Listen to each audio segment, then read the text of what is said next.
Hello বন্ধুরা, আমি পূজা। আশা করছি আপনারা সবাই খুব ভালো আছেন আর আমরাও আজকাল বেশ ভালোই আছি। আমার আবারও একটা নতুন ব্লগে আপনাদের সবাইকেই স্বাগত। আজকে রবিবার আর অমিতের আজকে ছুটি আছে। সকাল এখন 11টার মতন। এখন জাস্ট আমরা কফিটাকে নিয়ে এসে বসলাম। আর আজকে সকালবেলাতে অমিত হঠাৎ করে বলল যে তোমার মা এতদিন এসে ঘুরে গেল, ওই যে প্যাকেটে করে তোমার মা ধোকা নিয়ে এসেছিল, ধোকার ডালনা তো একদিনও বানানো না। তখন আমি ভাবলাম ঠিকই তো বলেছে, অনেক দিনই তো আমার মা ধোকাটাকে নিয়ে এসেছে, মা এসে ঘুরে চলেও গেল আর এখনো পর্যন্ত আমি ধোকার ডালনা একদিনও বানালাম না। তো এই কারণে আমি আজকে ঠিক করলাম যে আজকে আমি ধোকার ডালনা বানাবই। আর আমি ধোকার ডালনা এর আগে কোনোদিনও বানাইনি, কিন্তু তারপর আজকে প্রথম বানাচ্ছি। তো সেই কারণে মা আর আমার ছোটো মাসির কাছ থেকে রেসিপিটা ভালো মতন জেনে নেবো আর তারপরে আমি আজকে বানাবো ধোকার ডালনাটা। কফিটা খাওয়ার পরে অমিত গেছিল বাজারে। বাজারে মানে হলো আমাদের ঘরের সামনে যে কারিফোর সুপার মার্কেটটা আছে ওখানে গেছিল। ওখান থেকেও কিছু জিনিস নিয়ে এলো, যেমন এই গাজরটা নিয়ে এলো, এছাড়াও চেরি টমেটো 2টো প্যাকেট নিয়ে এসেছে, তারপরে ক্যাপসিকাম বেগুন ইত্যাদি এইসব নিয়ে এসেছে। তো আমি আজকে ভাবলাম যে আমি এই ধোকার ডালনার সাথে সাথে একটুখানি ভেজিটেবল ফ্রাইড রাইস হয় সেটাও বানাবো। আর যখন অমিত দোকানে গিয়েছিল তখন তো টুকু আমার সাথে একাই ছিল। তো সেই কারণে ওকে নিয়ে ওকে এদিক ওদিক সামনে রেখে, যেহেতু ধোকার যে গড়টা তৈরি করতে হয় ওটাকে তো একটা প্লেটের মধ্যে রেখে ওটাকে তো ঠান্ডা করতে হবে। তো সেই কারণে আমি আগে ওটার মধ্যে ওই ফার্স্টে ধোকাটাকেই আমার ছোটো মাসি যেটা বললো যে ওটার মধ্যে আগে একটা বাটির মধ্যে 1 কাপ জল নিয়ে তারপরে ওটার মধ্যে যে ধোকার প্যাকেটটা আছে ওটা পুরোটা দিয়ে দিবি, দিয়ে ওটাকে ভালো করে মিক্স করবি। ওটার মধ্যে সামান্য একটু দিবি নুন, চিনি, একটুখানি গরম মশলা, একটু হিং, এই সমস্ত কিছু দিয়ে ওটাকে ভালো করে মিক্স করবি। মিক্স করে তো 10-15 মিনিটের মতো রাখবি। আর তারপরে ওটাকে তোর যে কড়ার মধ্যে একটুখানি তেল দিবি, তেল দিয়ে ওটাকে ভালো মতন করে নেড়ে চেড়ে একটা প্লেটের মধ্যে একটু সামান্য তেল ব্রাশ করে নিয়ে ওটাকে ভালো মতন চেপটে চেপটে চেপটে চেপটে হাতের মধ্যে দিয়ে দিবি, দিয়ে তারপর ওটাকে রেখে দিবি যতক্ষণ না জিনিসটা ঠান্ডা হচ্ছে। তো আপাতত আমি সেটাকেই করার জন্য রেখে দিয়েছি। তো এই কাজটা করার সময়তে যেহেতু আমি ডুকুকে নিয়ে ঘরের মধ্যে একা ছিলাম, তো আমি সেটা কোনো ভিডিও বানিয়ে উঠতে পারিনি। তো তারপরে আমি যখন বাজার থেকে এগুলো নিয়ে এলো তখন থেকে আমি ভিডিওটা স্টার্ট করলাম। আর আমার ফ্রিজের মধ্যে এই স্যালাড পাতা অনেক দিন, এই লেটুস পাতাগুলো অনেক দিন ধরে রয়েছে। স্যালাড সত্যি কথা বলতে গেলে আমার খাওয়াই হয় না। তো সেই কারণে আমি ভাবলাম যে এগুলো আজকে রান্না করব। তো সেই কারণে একটুখানি স্যালাডটাও দিয়ে দিই, তাও পুরোটাই আমি কাটিনি। অমিত বললো যে পুরোটা কাটার দরকার নেই, তাই আমি পুরোটাও কাটিনি।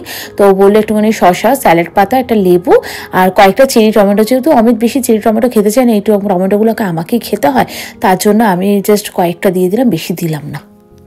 কড়াইশুঁটি আর বিনস আমরা সবসময় ফ্রোজেনই নিয়ে আসি, কারণ এগুলো তো সেরকমভাবে রোজ রোজ তো ব্যবহার হয় না। সেই কারণে এগুলো ফ্রোজেন নিয়ে আসি, ডিপে থাকে, নষ্ট হওয়া ঝামেলাটা থাকে না। বিনস কড়াইশুঁটির পরে এখানে আমি গাজরগুলোকে কেটে নিচ্ছি আর ওখানে আমি আলুটাও কেটে নিচ্ছি। আলুটা আমি ফ্রাইড রাইসে দেবো না, আলুটা দেবো আমি এই ডালনাটা বানাবো এখানে। এই যে এইখানে আমি সমস্ত সবজিগুলোকে কেটে নিয়েছি। তো ভাবছি আগে আমি ফ্রাইড রাইসটা বসাবো। তো প্রথমে আমি যে সবজিগুলো আছে এগুলোকে আমি ভেজে নিই ফ্রাইড রাইসের জন্য, আর ভাতের চালটাকে ওইদিকে বসিয়ে দিই, তাহলে ভাতটাও আমার সাইডে একেবারে হয়ে যাবে। এইখানে আমি যে ডোটা বা যে গড়টা বানিয়েছিলাম সেটা একেবারে ঠান্ডা হয়ে গেছে। আর আমাদের আজকে তো ওয়েদারটা একটু ঠান্ডা ঠান্ডাও রয়েছে, তো সেই কারণে দেখলাম একটু তাড়াতাড়ি ঠান্ডা হয়ে গেছে। তো চলুন এটাকে এবার কাটি, জানি না কীরকম কী হবে, আমি তো এর আগে কোনোদিনও কাটিনি। তো দেখি এটাকে কাটি, আগে দেখি কীরকম পিসগুলো তৈরি হয়। পিসগুলো কিন্তু খুব একটা খারাপ হয়নি, ঠিকঠাকভাবেই আমি কেটেছি। 2-1টা ভেঙে গেছে, 2-1টা নয় আসলে কয়েকটা ভেঙে ভেঙে একটুখানি গেছে।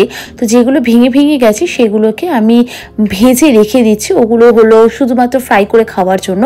আর যেগুলো খুব ভালো মতন বেশ কাটিংটা সুন্দর হয়েছে বরফির মতন, সেগুলোকে আমি তরকারির মধ্যে দেবো। বরফিগুলো ভেজে নেওয়ার পরে আমি ওই তেলের মধ্যেই ফোড়ন হিসেবে দিয়ে দিচ্ছি 2টো শুকনো লঙ্কার, একটা তেজপাতা আর একটুখানি সাদা জিরে। এটাকে একটু মিশিয়ে নেওয়ার পরে আমি যে ডুমো ডুমো করে আলু কেটে রেখে দিয়েছিলাম ওটা আর কাঁচা লঙ্কা এই দুটো আমি দিয়ে কড়ার মধ্যে ভালো করে একটু ভেজে নেব নুন হলুদ সাথে দিয়ে। আর তারপরে আমি কড়ার মধ্যে দিয়ে দেবো যে বেটে রাখা আমার আদা, আমি আদাটাকে আগে থেকে একটুখানি বেটে রেখে দিয়েছিলাম, তো ওই আদা বাটাটাকে দিয়ে দেবো। আর আদাটাকে ওই তেলের মধ্যে একটুখানি ভেজে নেওয়ার পরে আমি ওটার মধ্যে দিয়ে দেবো টমেটো। আর তারপরে আমি মশলা হিসেবে শুধুমাত্র দেবো জিরে, ধনে, একটুখানি সামান্য মিষ্টি, একটুখানি লঙ্কার গুঁড়ো, ব্যাস। আর লাস্টে নামানোর আগে খালি গরম মশলা ছড়িয়ে আমি নামিয়ে দেবো। এই যে এদিকে আমি মশলাটাকে কষাচ্ছি আর ওইদিকে যেহেতু ভাতটা হয়ে গেছিলো সেই কারণে আমি অমিতকে বললাম যে অমিত তুমি এসে একটুখানি ভাতটার সাথে যে সবজিগুলো আছে ওগুলো একটুখানি মিক্স করে দাও। তো ও এসে ভাতটাকে নামিয়ে সবজিগুলোকে ওটার সাথে একটু মিক্স করে দিচ্ছে। লাল ঝোল হয়েছে, তোমার কত লাল ঝোল লাগে? আর কত লাল খাবে তুমি? তো তুমি তো লাল ঝোলই খাও। আমি তো রোজই তো চিকেন বানাচ্ছি, রোজই তো তুমি চিকেন লাল ঝোলই খাচ্ছ। কত লাল ঝোল লাগে তোমার? এই যে এটা তো লাল ঝোল, কত লাল লাগে। এদিকে আমার ঝোলটাও ফুটে গেছে আর আলুটাও সেদ্ধ হয়ে গেছে। এবার আমি ভেজে রাখা ধোকাগুলো এর মধ্যে দিয়ে দেবো।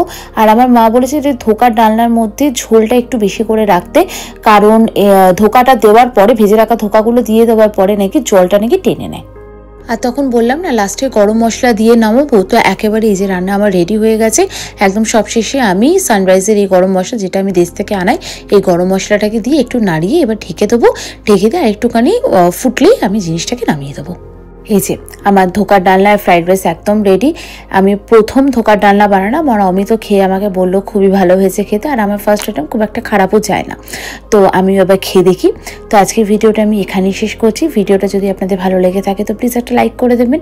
কমেন্ট করে যদি জানাতে পারেন তাহলে তো খুবই ভালো হয়। তো প্লিজ পারলে একটা কমেন্ট করে জানাবেন যে কেমন লেগেছে ভিডিওটা। আপনাদের ফ্যামিলি এবং ফ্রেন্ডসের সাথে শেয়ার করবেন, এবং আমার চ্যানেলটা নতুন থাকলে প্লিজ আমার চ্যানেলটাকে সাবস্ক্রাইব করে দেবেন।